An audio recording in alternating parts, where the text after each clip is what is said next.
It's another day in my life working from home at since ako lang naman mag-isa muna, it's time to figure out what's for dinner. Kahit wala talaga akong idea sa recipe na to at wajud ko kabalo.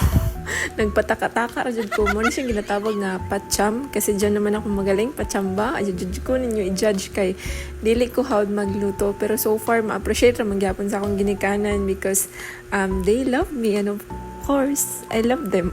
Charot na yan.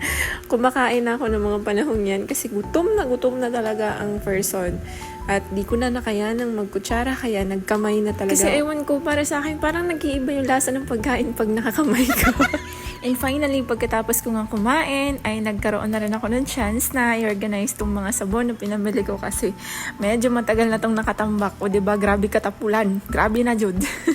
And ayan, organize ko na siya. And kinabukasan nga pala, ay nagkaroon ako ng meeting sa client ko kasi may kasalanan ako, kaya bago magsimula ay kakain muna ako ng steak ko. Bahala ka diha.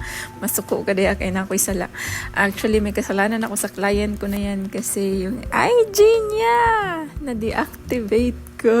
Patay tayo dyan. So, while waiting na mag-join ako sa meeting, no, ini-enjoy ko na muna yung sarili ko dito. May iba naman siyang mga katanungan dito, pero nasagot ko naman, naitawid ko naman. And finally, gabi na talaga siya. And this time check is 12:45 a.m. So, wakwak na talaga tayo na ito. Wala tayong choice kundi lumaban. Pinili mo yan, Zay. Ilaban mo. And ini-enjoy ko na lang yung sarili ko sa pakanta-kanta. Pero grabe na, Jod. Inaantok na ako ng mga panahong yan. Pero no choice tayo. And by the way, kasalukuyan kong pinapakinggan yung kanta ng One Direction dito. Iba talaga yung hit niya ngayon kasi wala na si Liam. So, ikaw ba? Sino bang bias mo sa 1D dati? Kasi ako si Liam at saka si... ang tawag na ito? Zayn Malik.